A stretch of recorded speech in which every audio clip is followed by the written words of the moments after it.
A massive coordinated air assault struck Ukraine from multiple directions in the early morning hours, employing what Ukrainian military officials have described as the largest and most complex wave of missiles and drones since the full-scale conflict began.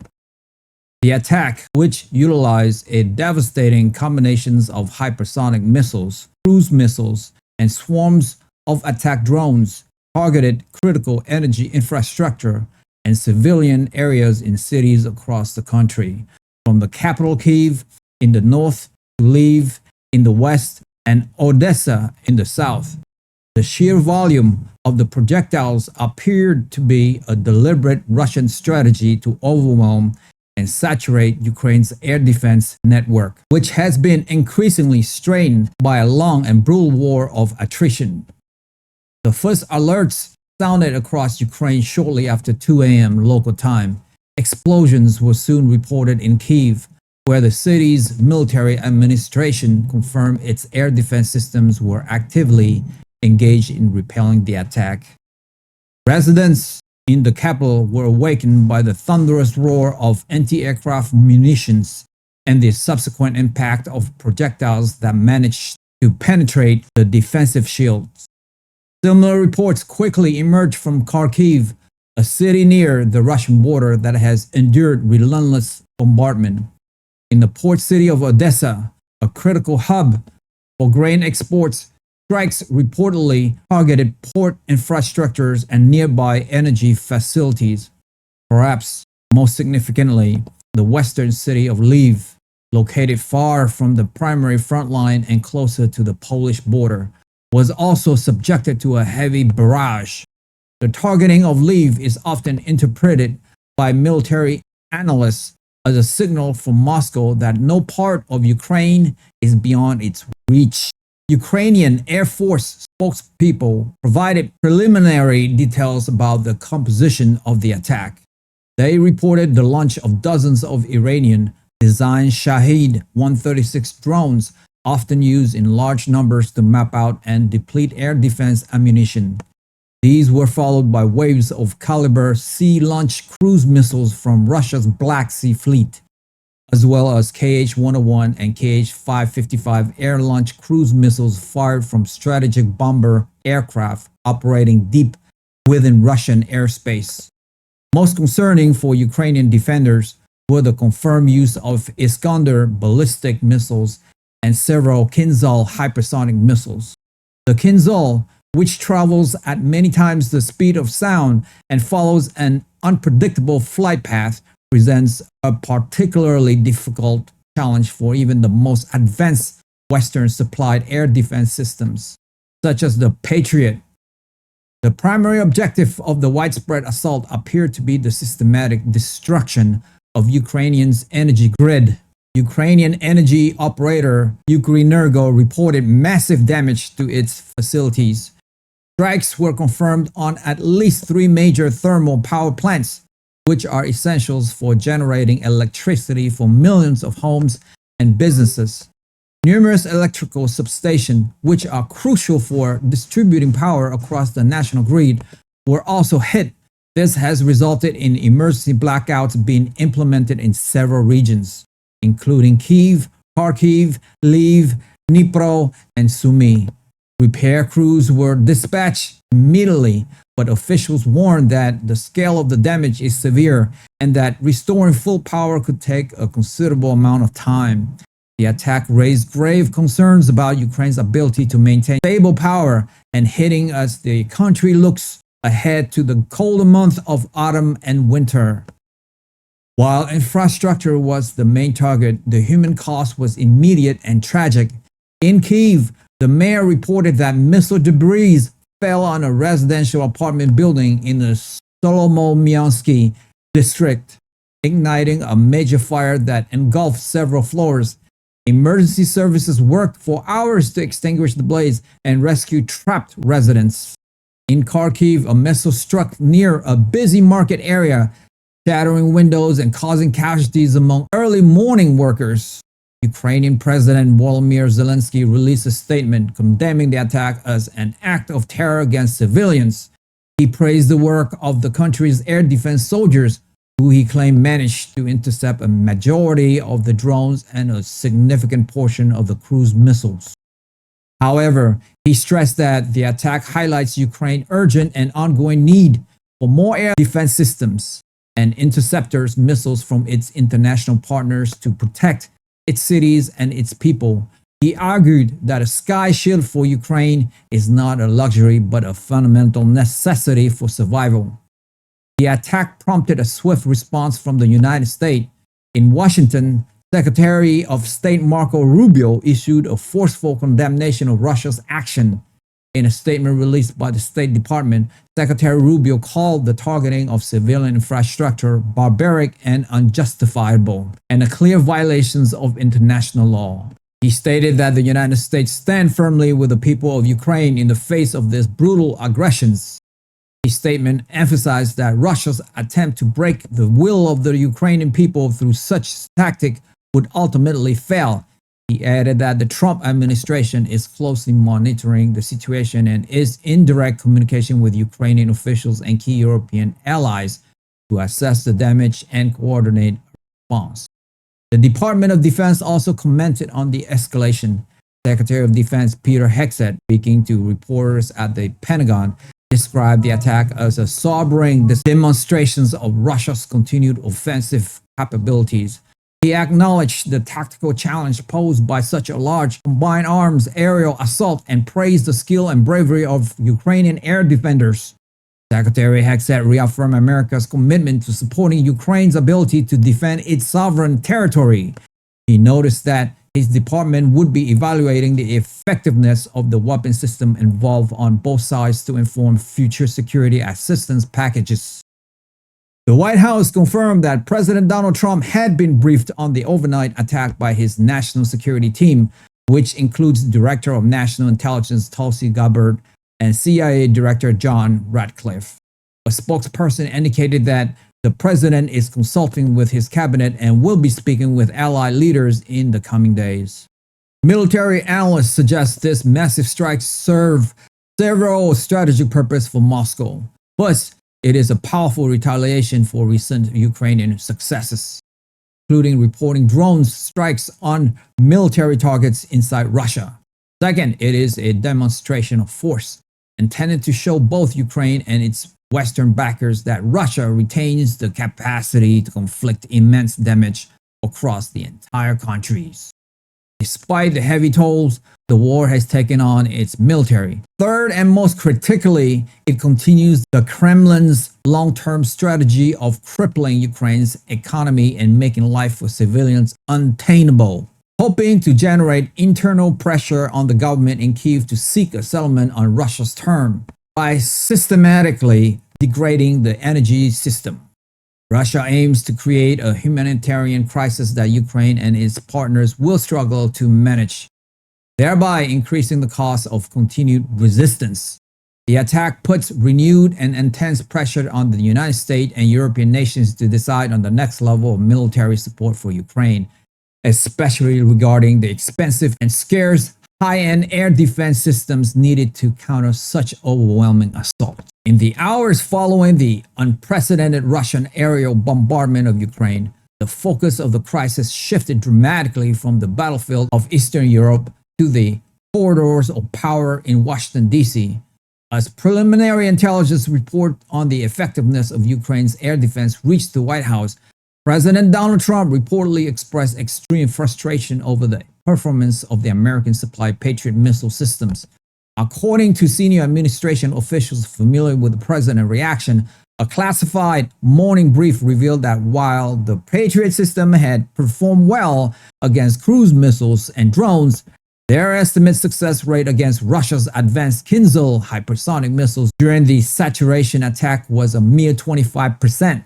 This single statistic became the focal point of a furious presidential response that has cast new uncertainty on the future of American military aid to Ukraine. The president's anger was not confined to private meetings.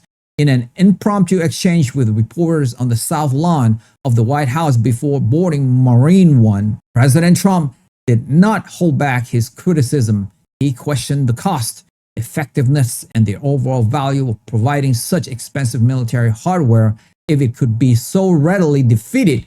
He stated that the United States is spending billions of dollars to send its best equipment overseas, and he expected better results. The president drew a stark comparison between the high price of a single Patriot interceptor missile and the relatively low cost of the Russian weapons it was intended to stop, a recurring theme in his assessment of military expenditures. He suggested that the deal to provide these systems needed to be re-evaluated, emphasizing that American support is not a blank check and must be tied to clear and decisive performance of the battlefield. This public display of presidential dissatisfaction sent immediate tremors through the administration. The Pentagon was quickly forced into a defensive posture. Secretary of Defense Peter Hegseth convened a press conference to provide context and manage the fallout from the president's remark. Secretary Hegseth carefully explained that the 25% success rate against the Kinzhal missile, while lower than desired, should be viewed within the context of an extraordinarily challenging military scenario. He described the Russian tactic of launching a massive, multi-layered attack designed specifically to overwhelm air defense. He stressed that a hypersonic missile traveling at extreme speeds and on an erratic trajectory is among the most difficult targets to intercept in modern warfare. Secretary Hegseth argued that shooting down any of these advanced missiles under such intense pressure was, in itself, a significant technical achievement and had saved lives and critical infrastructures. He reaffirmed his confidence in the Patriot system as a cornerstone of air defense for the United States and its allies, but acknowledged that every conflict provides valuable data that will be used to improve the technology and tactics going forward. The State Department, under the leadership of Secretary Marco Rubio, found itself in a delicate diplomatic position. Secretary Rubio's office released a statement that sought balanced the president's pointed criticism with the need to reassure allies. The statement reiterated America's unwavering condemnation of Russia's attack, but also echoed the president's call for accountability and effectiveness in the use of American aid. Secretary Rubio emphasized that the United States expects all partners to contribute their fair share to collective security and to demonstrate a clear return on the investment made by the American taxpayers.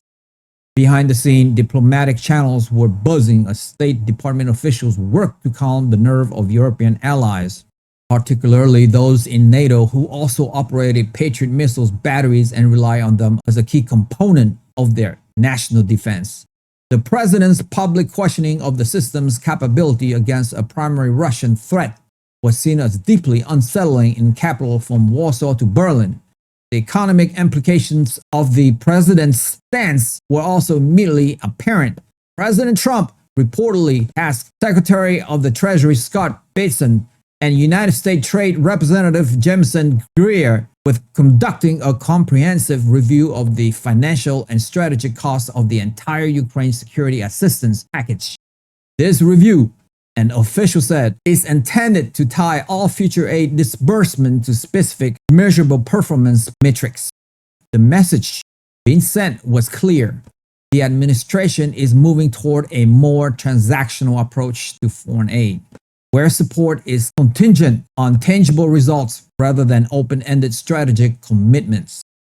Howard Lutnick, the Secretary of Commerce, was also reportedly brought into discussion about the industrial base, with the president questioning whether American defense contractors were delivering the best possible product for the price. The reaction from Kyiv was one of deep alarm. Ukrainian officials, while publicly expressing immense gratitude for the life-saving role the Patriot systems have played, privately conveyed their concerns to American diplomats.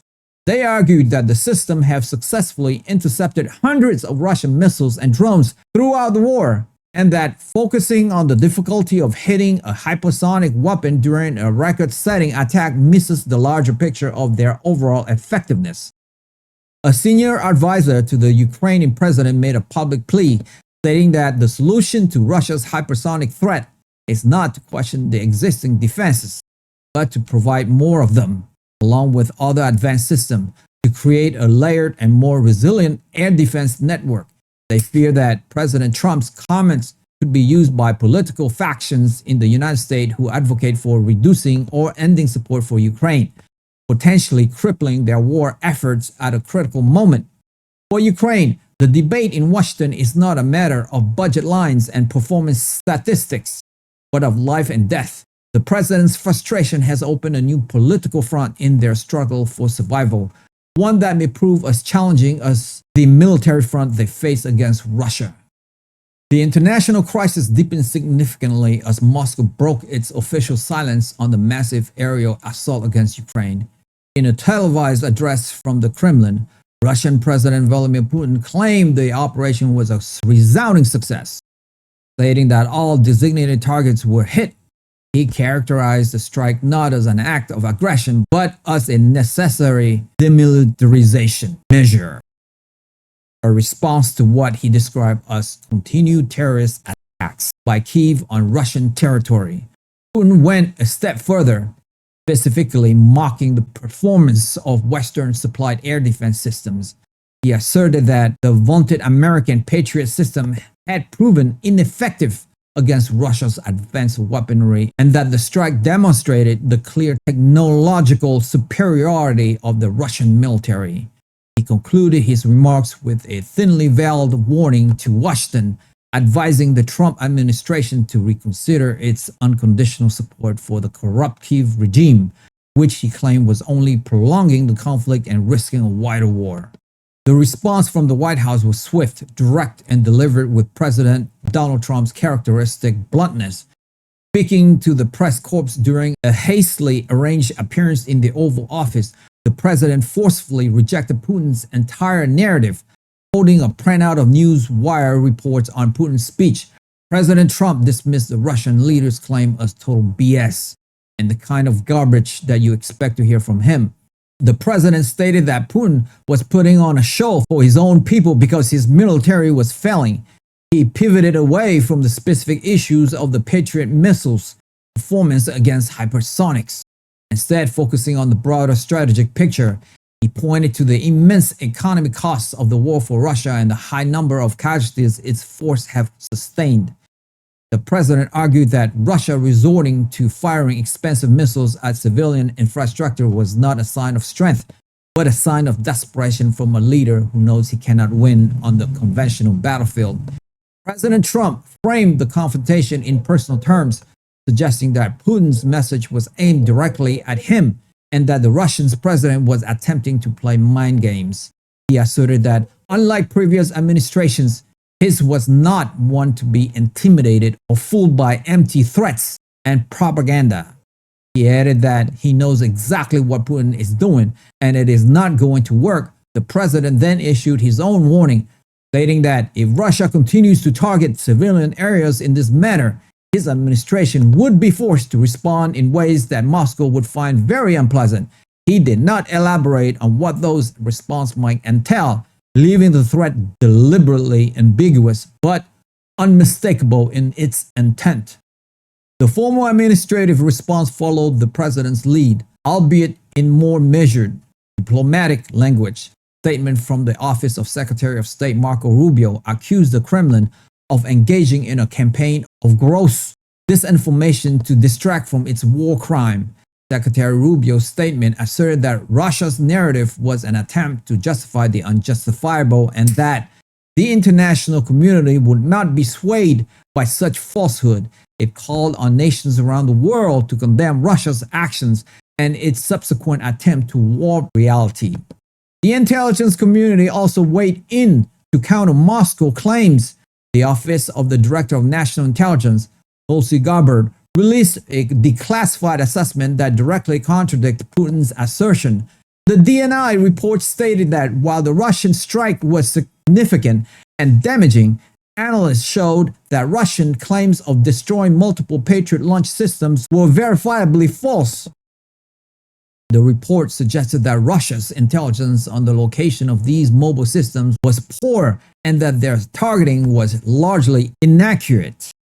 It acknowledged the challenge of intercepting hypersonic missiles but framed it as a known technological hurdle rather than a catastrophic failure of the American system. The report was seen as a strategic move to provide factual ammunition to counter the Russian narrative and reassure allies about the fundamental reliability of U.S. military technology. Attorney General Pam Bondi also contributed to the administration's counteroffensive, announcing that the Department of Justice was intensifying its effort to identify and dismantle Russian-backed disinformation networks operating within the United States, which she said were working to amplify the Kremlin's false claims and sow divisions among the American public. The war of words had been joined, creating a tense global standoff built on a foundation of conflicting narrative and direct presidential challenge. The already tense global situation escalated into a full-blown crisis of superpower communication following a stunning media bombshell. The cable news network CNN exclusively obtained and broadcast a short but explosive audio recording that it claimed was of President Donald Trump speaking to his top national security advisors during a private meeting in the White House Situation Room. The raw, unfiltered audio captured the president issuing a stark and personal warning not only to Russian President Vladimir Putin, but also to Chinese President Xi Jinping, fundamentally widening the scope of the confrontation. The leak has sent shockwaves through the international community, crafted diplomatic language with the blunt force of a direct presidential threat. The audio clip, which CNN reported was recorded shortly after the president was briefed on the lackluster performance of the Patriot system against Russian hypersonic missiles, reveals a leader at his most furious and resolute. In the recording, a voice that is unmistakably President Trump's can be heard overriding the more cautious tones of his advisors. He is heard saying that the public statements and formal condemnations are not enough. The president then directs his team to get a clear message to Moscow. He states that another massive attack on Ukrainian civilians occurs. The United States will take actions that will cripple Russia in a week. He suggests that this is not a military threat, but an economic one of a scale that Putin cannot comprehend, hinting at a financial blockade that would go far beyond the existing sanctions. Most unexpectedly, the president then pivoted directly to China. He explicitly instructed his team to make sure President Xi is listening loud and clear. The voice on the recording continues, stating that the United States is watching Beijing's every move and that any attempt by China as a window of opportunity to move on Taiwan would be a fatal miscalculation. The president's warning to Xi was even more direct, suggesting that the economic pain being inflicted on Russia would be a mere preview of what China would face. The recording ends with the president saying that he wants both Putin and Xi to know that he is not playing games and that American patience has run out. The broadcast of the audio triggered immediate chaos in Washington. The White House initially refused to comment, but as the story dominates global headlines, an official statement was released. In a move that surprised many observers, the administration did not deny the authenticity of the recording. Instead, it leaned into the president's message. A spokesperson for the White House stated that while the administration does not comment on the details of leaked internal discussions, the sentiment expressed by the president reflects the unshakable resolve of the United States. The statement continued, arguing that in times of great peril, it is essential for our adversary to have no ambiguity about American intentions. The leak was effectively reframed not as a security breach, but as an act of strategic clarity. This official response did little to calm the situation. Secretary of State Marco Rubio, who had been working to manage the diplomatic fallout from the president's earlier public comments, now faced a much more difficult task. The State Department was inundated with calls from allies and adversary alike, all seeking to understand if the leaked audio represent official U.S. policy. Allies in Europe and Asia expressed deep concern over the escalatory language and the lack of consultation, fearing it could provoke the very conflicts it sought to deter. At the Pentagon, Secretary of Defense Peter Hegseth placed key military commands on a heightened state of alert. While no troops movement were ordered, the message was clear. The U.S. military was posturing to back up the president's words. Officials at U.S. European Command and Indo-Pacific Command confirmed they were reviewing contingency plans. Meanwhile, Director of National Intelligence Tulsi Gabbard was tasked with providing the president with an urgent assessment of how Moscow and Beijing were interpreting the threat. The central question for the intelligence community was whether the leader of Russia and China would view the president's warning as a credible deterrent or as a reckless provocation that demands a strong counter-response. The unauthorized release of a few seconds of audio has stripped away the veneer of diplomacy, leaving the world watching and waiting to see how two nuclear-armed rivals will react to being directly and publicly challenged by the President of the United States. Who really profits from America's war? Just as the White House was grappling with the international fallout from the leaked presidential audio, a new front in the crisis opened up on the domestic front. A meticulously researched report released by a nonpartisan government watchdog group called the Institute for Fiscal Oversight sent shockwaves through Washington. The report, titled Profits Under Fire: An Analysis of Defense Sector Windfalls from the Ukraine Conflicts, presented explosive findings that landed directly in the center of the heated national debate over the cost and effectiveness of American foreign aid. Its central claim was that a handful of major U.S. defense contractors have seen their profit margins on weapons sold to support Ukraine skyrocket to a level not seen in decades, far surpassing the growth of other sectors of the economy. The report immediately became a political weapon, adding a contentious new layer of complexity to the administration's handling of the war. The document, based on a deep analysis of public financial filings and government procurement data, argued that the urgency of the conflicts has led to less competitive bidding processes for essential military hardware. This environment, the report claims, has allowed a small group of prime contractors to charge premium prices for munitions, air defense systems, and other high-demand equipment. In simple terms, the report suggests that for every dollar the American taxpayers spent on certain weapons for Ukraine, the companies making them were keeping a significantly larger portion as profit compared to before the war. It details how profit margins on items like 155mm artillery shells and anti-tank missiles had, in some cases, more than doubled. The report was careful not to allege illegal activity, but it strongly implied that the system in place was creating a massive transfer of wealth to these corporation shareholders, fueled by a foreign war underwritten by American public funds. The report's release could not have been timed more perfectly to align with President Donald Trump's own expressed frustration. The president reportedly seized on the findings, viewing them as a complete vindication of his recent anger over the cost and performance of the Patriot missile systems.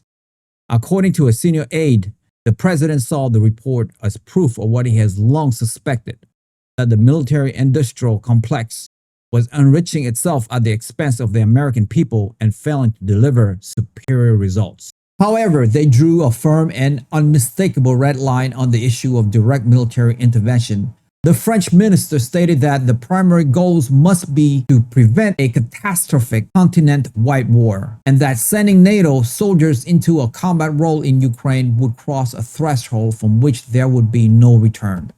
The German official added that their commitment is to help Ukraine defend itself, not to fight the war for them, emphasizing that a direct conflict between NATO and Russia remains the ultimate red line that must not be crossed under any circumstance. Hours later, the British government issued a strikingly similar statement.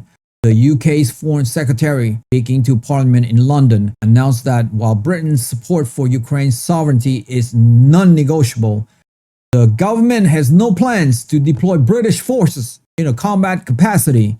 This was a notable shift in tone from a government that has often been among the most hawkish of Ukraine's supporters. The statement was seen by political analysts as a deliberate move to de-escalate and reassert a degree of strategic control, signaling to both allies and adversaries that the United Kingdom would not be drawn into a wider conflict based on the unilateral actions or statements of other nations. The timing of these announcements was not a coincidence.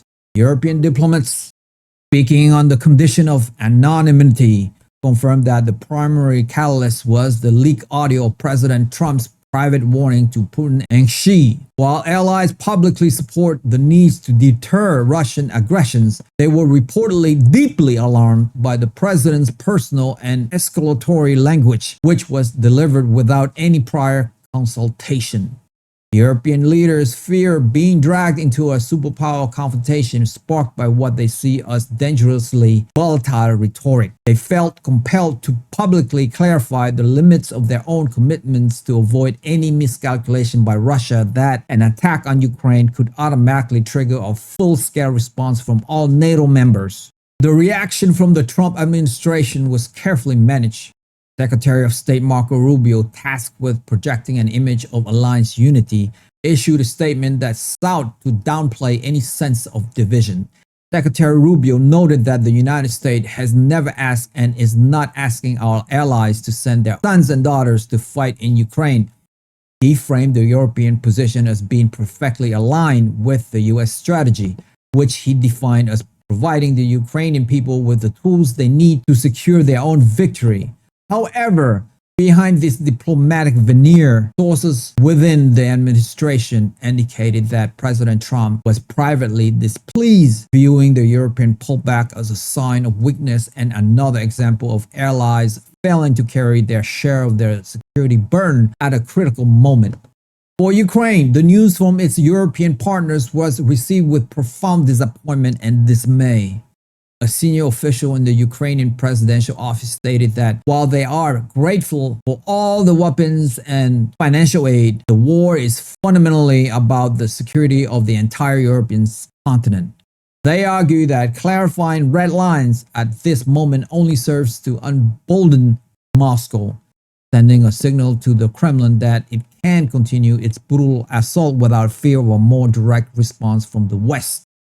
The coordinated pullback from Europe coming in the wake of the most devastating air attack of the war has left Ukraine feeling more strategically isolated than ever, caught between a Russia determined to crush it and a Western alliance that now appear deeply divided on how far it is willing to go to stop them.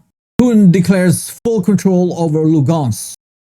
In a major strategic and symbolic declaration, the Kremlin announced that Russian military forces have achieved full liberation and control over the entirety of Ukraine's Lugansk Oblast.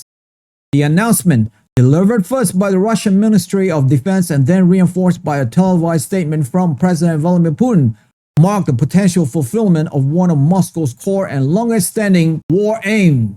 Putin hailed the event as a historic victory, stating that the people of what he calls the Lugansk People Republic have been freed and that a land historically Russian has been returned.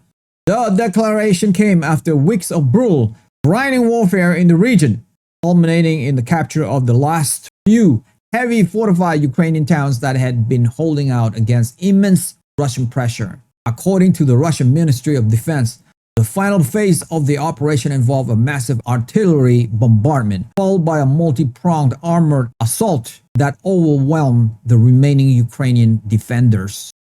The capture of these final strongholds effectively gives Russian forces control over the administrative border of the entire Lugansk region, one of the 4 territories Russia illegally annexed in 2022.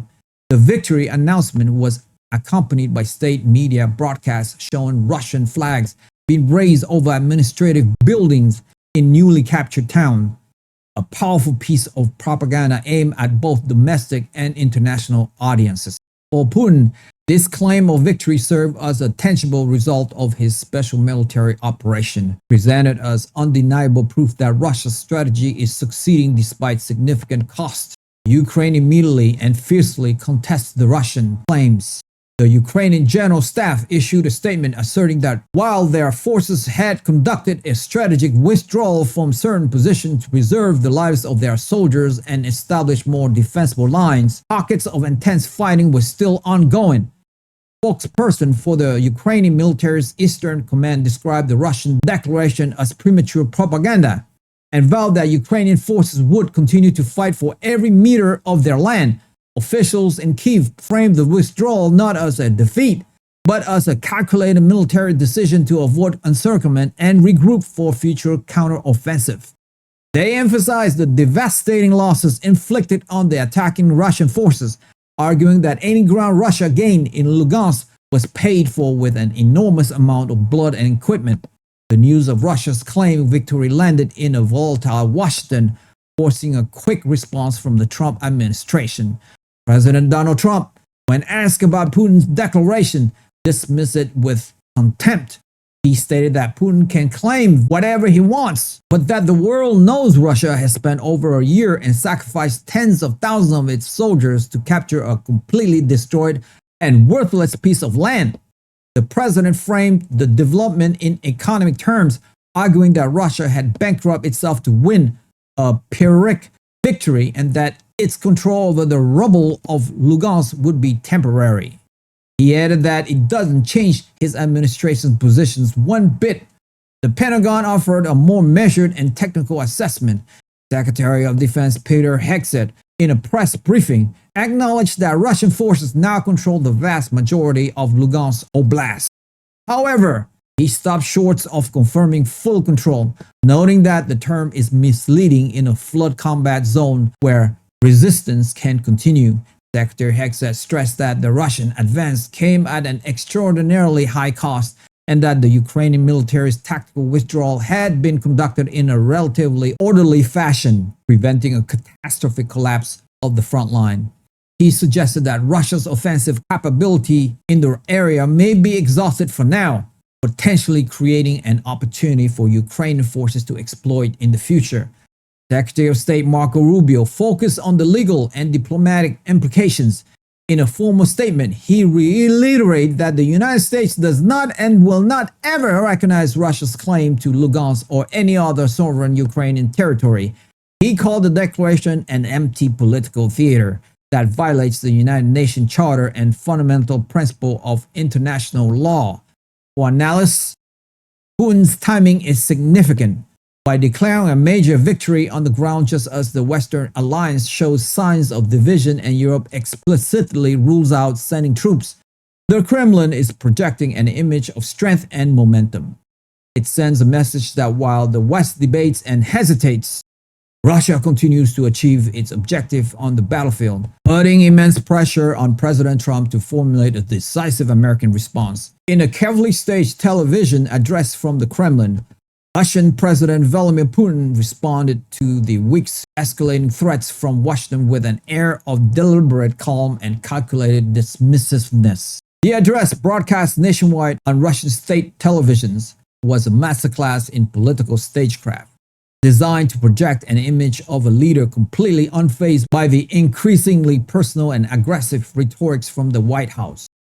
Without over-mentioning President Donald Trump by name, Putin characterized the warning emanating from Washington as political blackmail and a sign of strategic panic from a West that is watching its plans in Ukraine falls apart. He portrayed himself as the composed statesman standing firm against a backdrop of what he termed chaotic and nervous reactions. Putin directly leveraged his military's recent claimed success on the battlefield to anchor his confident posture. He pointed to the full liberation of the Lugansk region as tangible proof that Russia's objectives are being methodically achieved, regardless of foreign pressure. He contrasted this real-world result with the empty and increasingly shrill threats from across the oceans. In a subtle but clear jab at the leaked audio recording, he remarked that serious matters of states are conducted through proper channels, not through leaked tantrums and public intimidation. He suggested that such tactics reveal weakness, not strength, and that Russia would not be diverted from its chosen path by what he called the politics of bluff and bluster. The Russian leader also skillfully sought to exploit the emerging fractures within the Western alliance. He praised the pragmatism and wisdom of those European leaders who have clearly stated their opposition to sending their own troops into the conflict, a direct reference to the recent pullback by the EU and Britain. He framed this as a sensible refusal to be dragged into a wider war by the reckless adventurism of others, attempting to drive a wedge between the United States and its more cautious European allies. The message was clear. Russia sees the Western coalition as fragile and believes President Trump's aggressive stance is isolating the United States, not intimidating Russia. The response from the White House was predictably sharp and immediate. The spokesperson issued a statement accusing Putin of whistling past the graveyard. The statement declared that the Russian leader's false bravado would not deceive anyone and that his attempts to appear calm were a transparent effort to mask deep-seated anxiety about the consequence of his act. The White House reaffirmed that President Trump's warning were not bullying, but rather a clear and sober statement of American resolve. The spokesperson added that underestimating the president's commitment to holding Russia accountable would be a grave and historic mistake. The broader U.S. national security apparatus worked to reinforce this message.